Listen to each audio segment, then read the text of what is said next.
Glória a Deus. Louvado seja Deus. Depois que fizermos a leitura, mantenha sua Bíblia aberta, que nós vamos estudar um pouco a palavra de Deus. 1 João capítulo 1, apenas um versículo, versículo de número 1. Quem achou, diga amém? Amém. O que era desde o princípio, o que ouvimos, o que vimos com os nossos olhos, o que temos contemplado e as nossas mãos tocaram, isso proclamamos sobre a palavra da vida. Aleluia. Soberano Deus e eterno Pai, te damos graça pela tua palavra e te pedimos a tua bênção nesta noite acerca da mensagem. Fala conosco, fala com a tua igreja, é o que nós te pedimos pela fé e te agradecemos em nome de Jesus Cristo, amém. Os irmãos podem sentar-se em nome de Jesus. Aleluia. Nós lemos a primeira epístola, carta do apóstolo João. Quem escreveu foi o apóstolo João. João foi um dos seguidores de Jesus Cristo. João, ele escreveu o Evangelho de João, primeira epístola de João, segunda e terceira epístola de João. O Evangelho de João e as epístolas ele escreveu na cidade de Éfeso. Ele escreveu também o Apocalipse. João, ele provavelmente foi o único dos apóstolos que não morreu de martírio. Ele não foi assassinado. Ele morreu de velhice na cidade de Éfeso. E ele escreveu essa primeira epístola para combater falsos ensinos ou ensinos errados.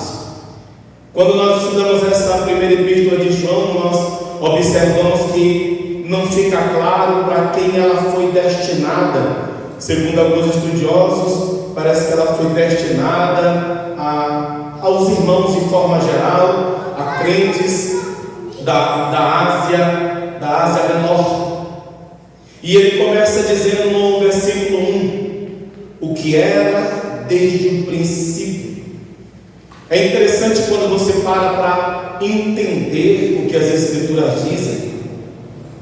João está falando acerca da mensagem que ele prega, acerca daquilo que ele proclama. Ele diz, o que era desde o princípio. E vamos esse texto, ele lembra bem o Evangelho de João, que diz que no princípio era o verbo estava com Deus e o verbo era Deus. Todas as coisas foram feitas por meio dele, e sem ele nada do que foi feito se fez. Então ele fala muito parecido, dizendo que era desde o princípio, que era o verbo, a palavra, mas então é Cristo. O que era desde o princípio? Cristo.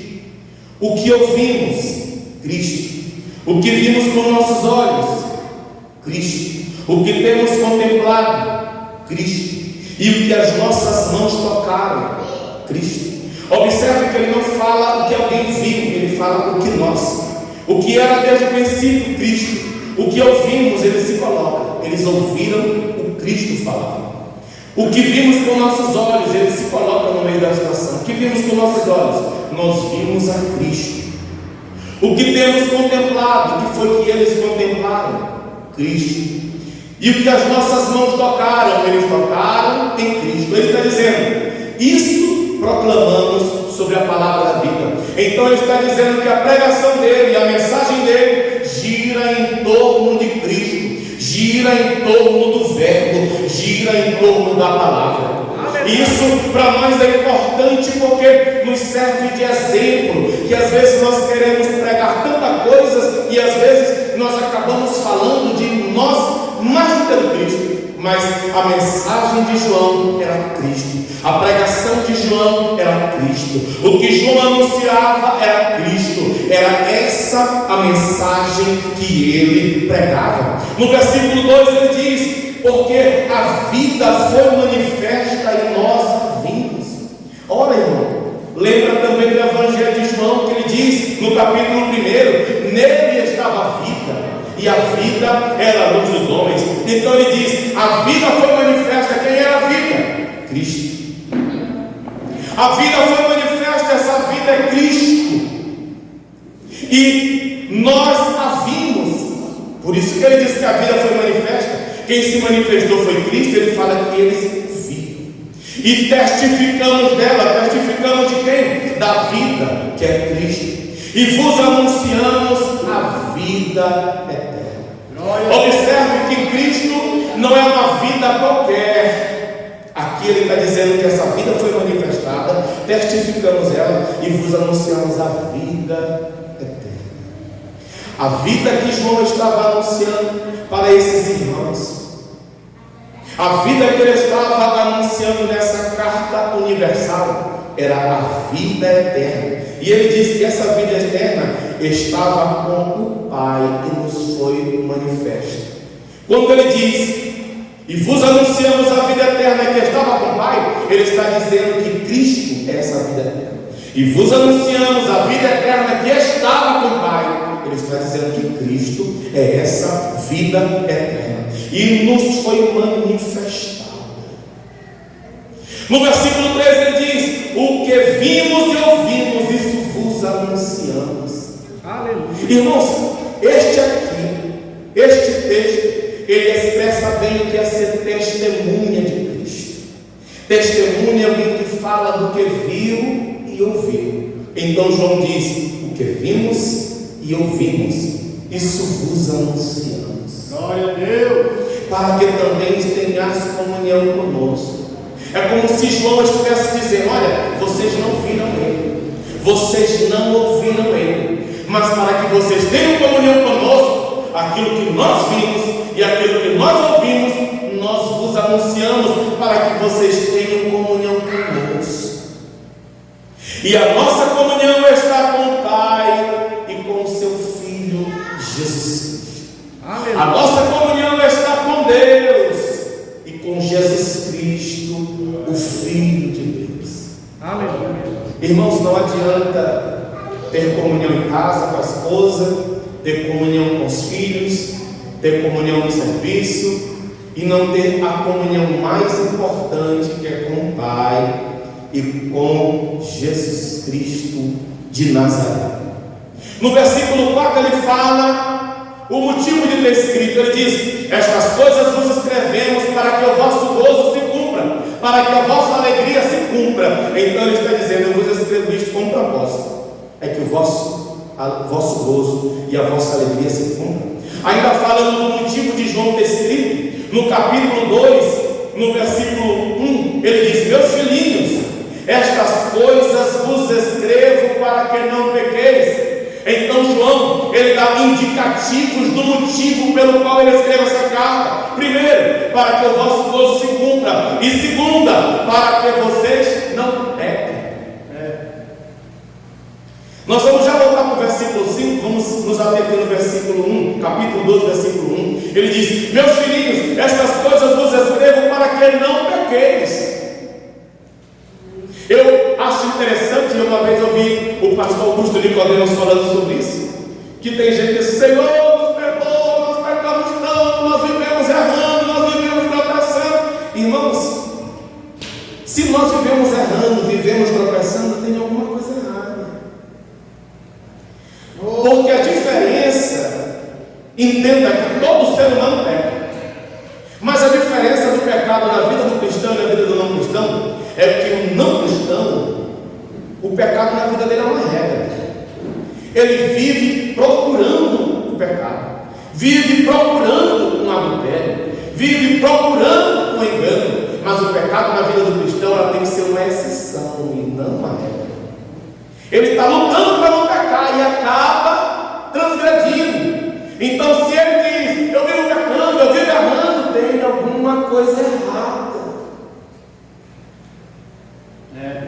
1 João capítulo 3 versículo 8 diz, quem comete o pecado é do diabo, porque o diabo peca desde o princípio. Uma outra versão de tradução, uma outra forma de entender esse texto é, quem vive na prática do pecado é do diabo, ou quem vive pecando é do diabo. Ora, irmão, se quem vive na prática do pecado é do diabo, você e eu não podemos viver na prática do pecado. Você e eu não podemos continuar pecando todo dia, com a desculpa, não tem quem não peca, todo mundo peca, e por causa disso eu vou viver dia após dia pecamos. É a Bíblia que diz: quem comete o pecado, ou quem vive na prática do pecado, é do diabo. No versículo 9 diz, 1 João 3,9: qualquer que é nascido de Deus não comete pecado. Aí você pode perguntar: pastor, então quem é nascido de Deus não peca nunca mais? Uma outra forma de entender esse texto é que quem é nascido de Deus não vive na prática do pecado. Como é que eu sou um cristão nascido de novo, filho de Deus, e vivo na prática do pecado, todo dia tropeçando na mesma coisa, todo dia errando na mesma coisa, todo dia falhando na mesma coisa? Segundo Coríntios 5,17 está escrito: assim pois, que se alguém está em Cristo, nova criatura é. As coisas velhas se passaram, eis que tudo se fez novo. Ora, irmão, se eu estou em Cristo, as coisas velhas se passaram. Eu vivia adulterando, não adultero mais. Eu vivia mentindo, não vivo mais mentindo. Eu vivia enganando e sendo enganado. Agora eu não vivo mais nessa prática. Aleluia. Vamos voltar para o versículo 5. 1 João capítulo 1, versículo 5. João está dizendo: esta é a mensagem que dele ouvimos.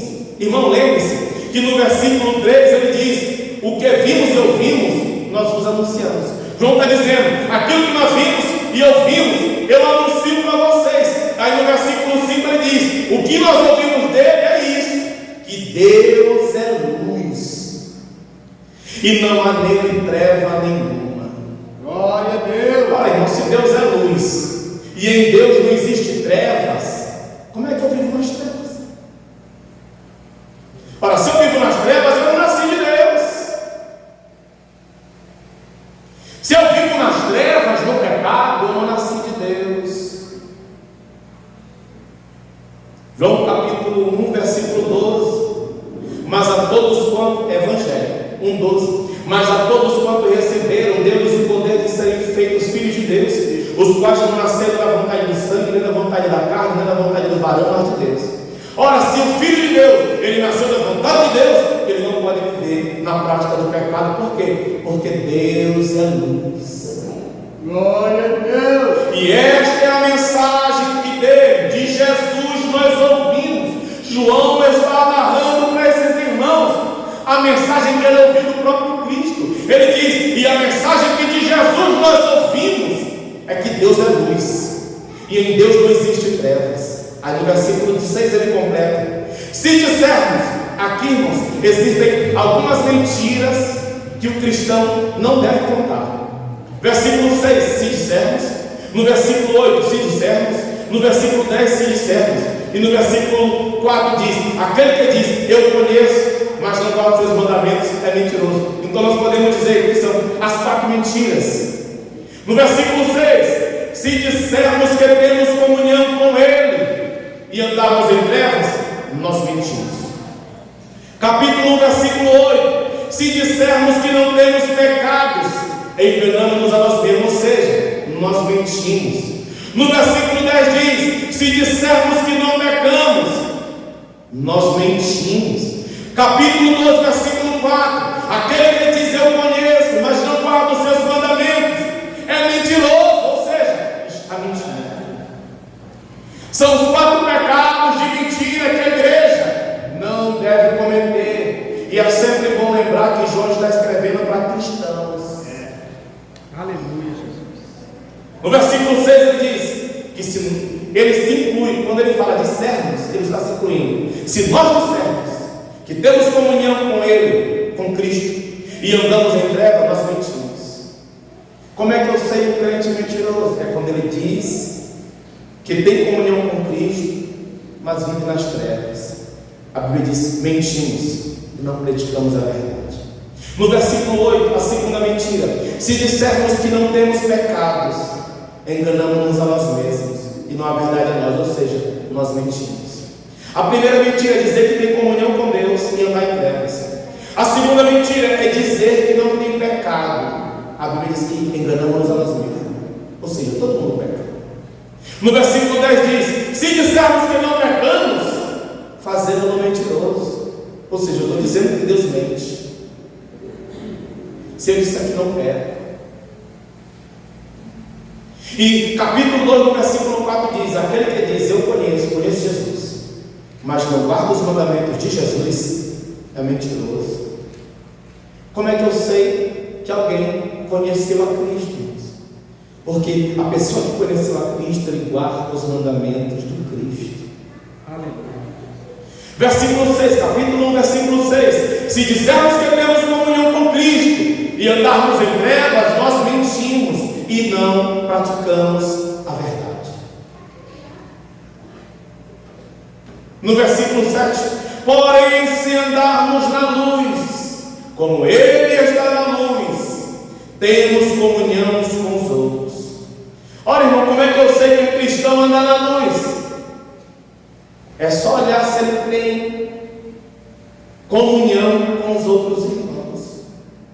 O crente que vive intrigado com os outros, brigado com os outros, chateado com os outros, irritado com os outros, crente que tudo se fere, tudo se magoa, tudo se aborrece, ele tem que nascer de novo.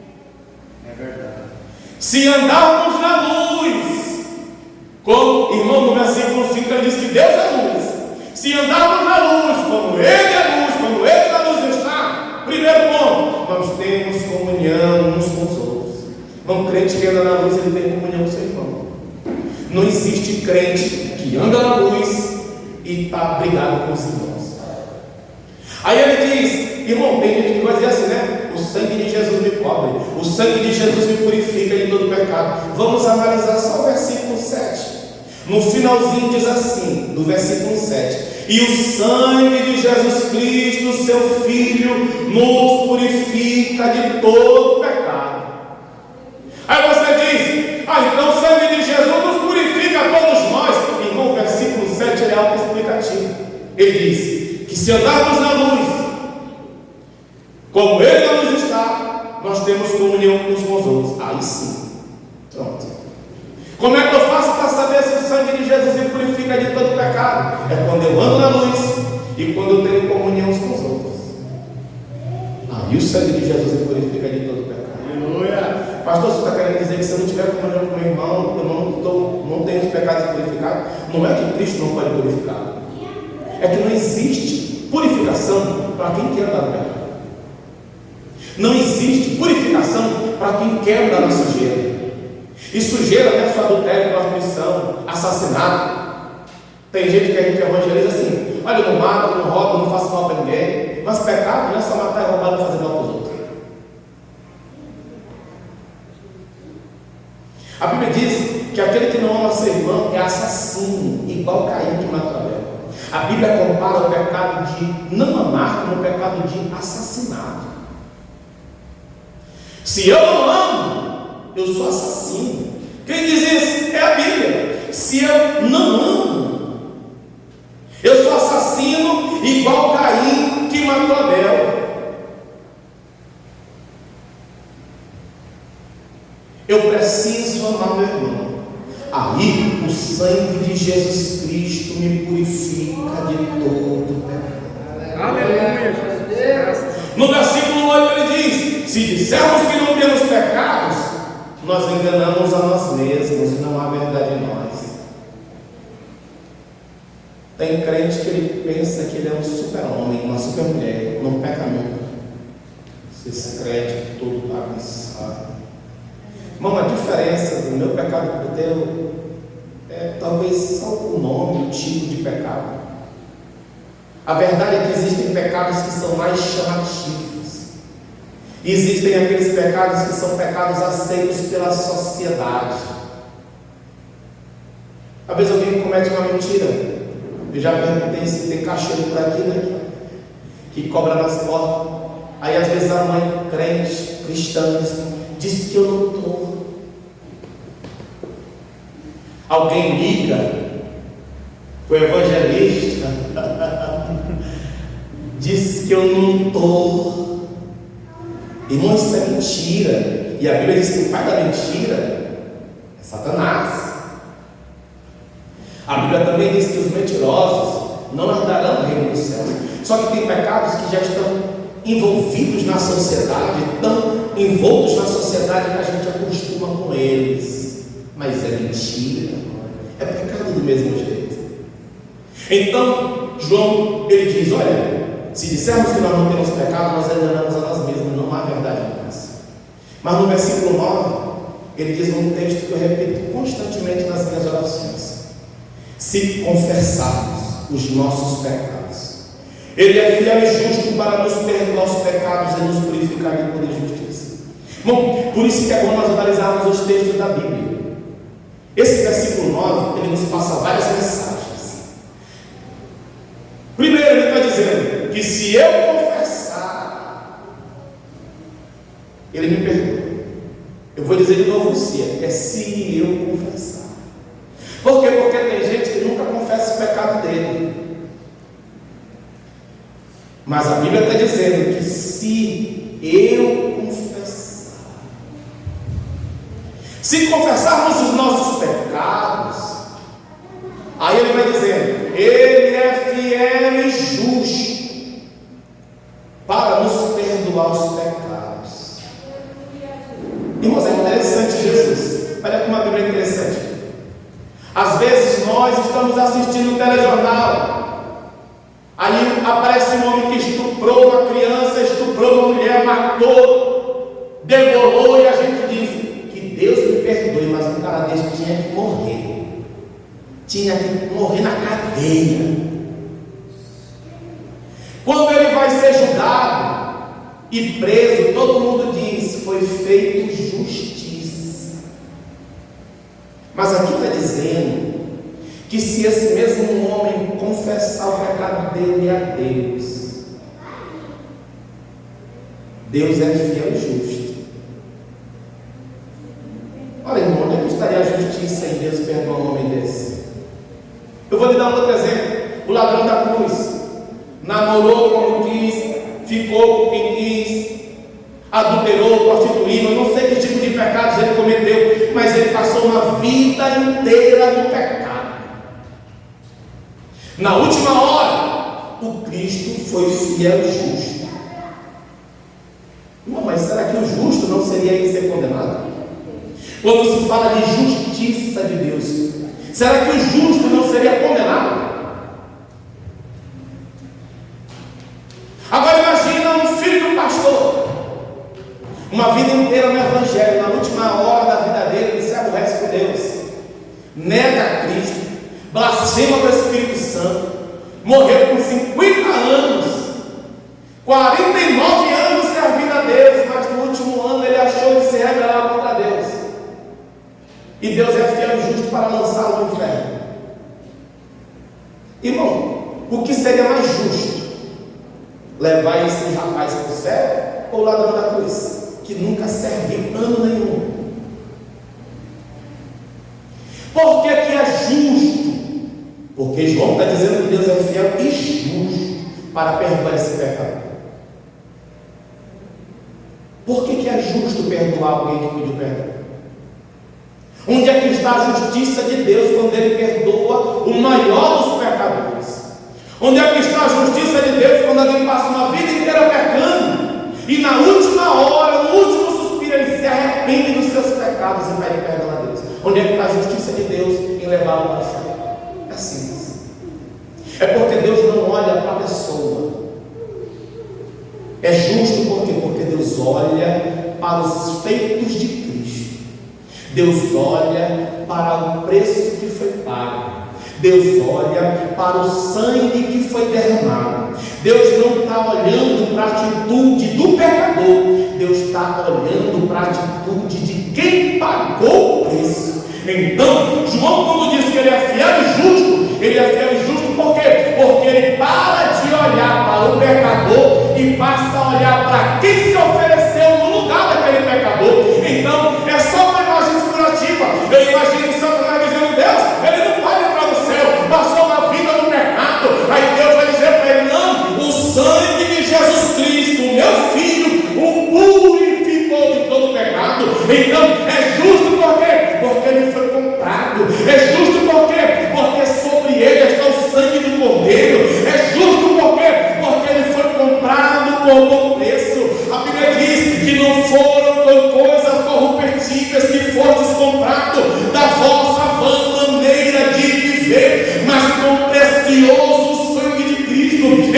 Então, quando Deus perdoa o pior dos pecadores, Ele é justo, por causa do preço que foi pago.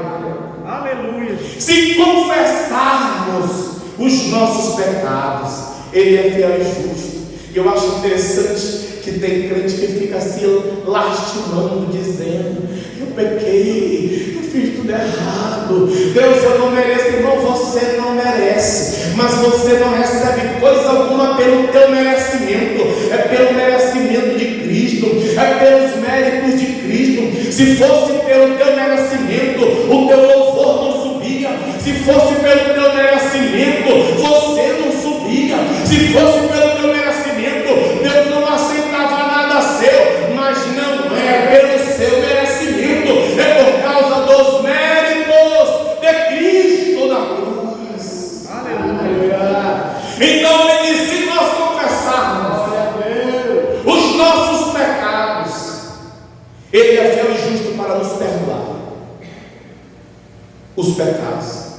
E quando Ele perdoa, irmãos, quando nós confessamos, Ele faz duas coisas. Ele diz que é perdoar os pecados e nos purificar de toda justiça. Eu acho interessante, irmãos, que tem crente que ele tem aquele problema assim. Ele pede perdão para Deus, pede perdão. Mas ele vem com um culto desse, nem oportunidade ele quer. Por quê? Porque ele ainda se sente em pecado. Olha, irmão, se você pediu perdão e ainda se sente em pecado, você está negando o que está escrito aqui, ou você não crê no que está escrito aqui. A Bíblia diz que além de perdoar os pecados, Ele te purifica. De alguma injustiça? Não, é de toda injustiça. Aleluia, Jesus. Tudo que você pecou, quando você confessa, Ele te perdoa e Ele te purifica de toda a injustiça. É por isso que às vezes eu fico preocupado quando o crente não quer subir no púlpito, por esse motivo.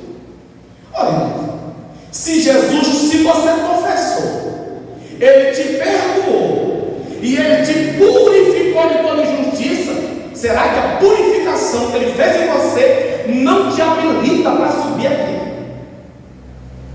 Então a purificação dele é muito fraca.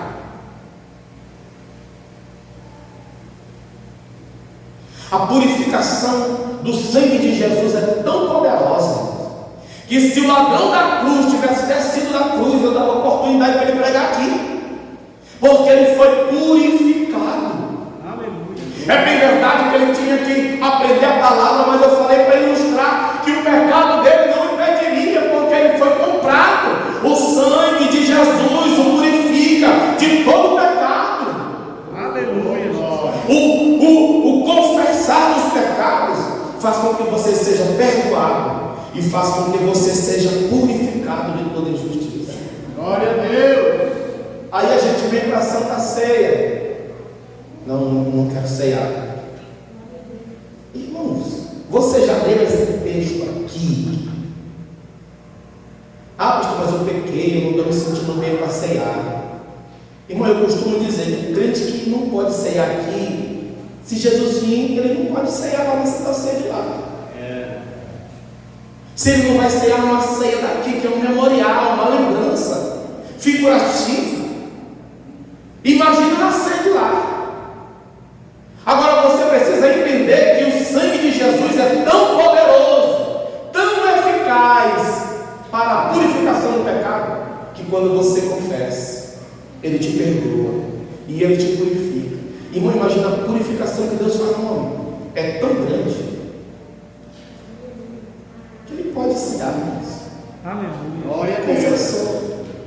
Não é brincar com o pecado. Alguém, eu concordo, a pessoa está brincando no pecado, e tudo bem, mas você está arrependido, confessou o seu pecado, chorou, se entristeceu, se quebrantou diante de Deus, ainda que não chorou. Irmãos, Ele é poderoso para te perdoar os pecados e te purificar de toda a injustiça.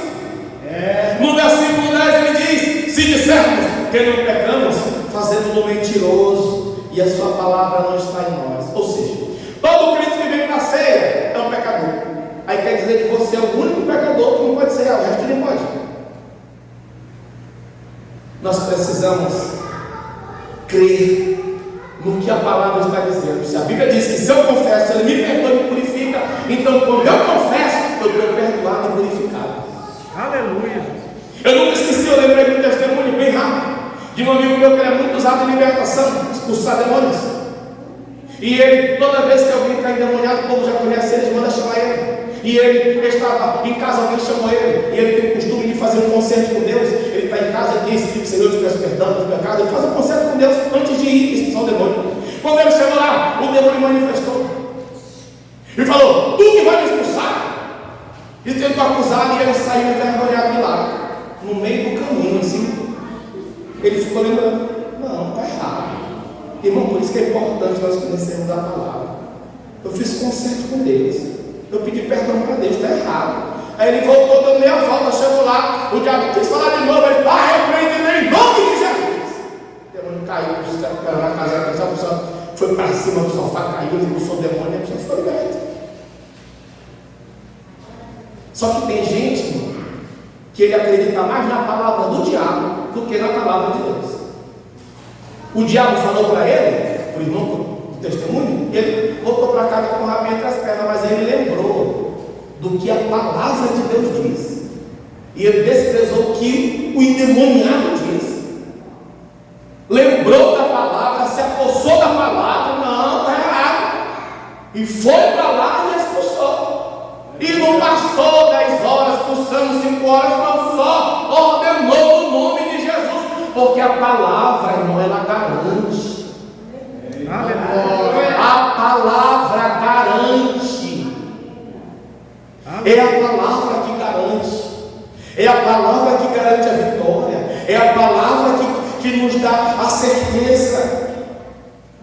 Você precisa crer na palavra. Irmão, se eu duvidar da palavra de Deus, como eu serei salvo? Se é ela que me garante a salvação. Se eu duvidar da palavra de Deus em coisas mínimas, irmão, ninguém pode ser salvo por seus méritos.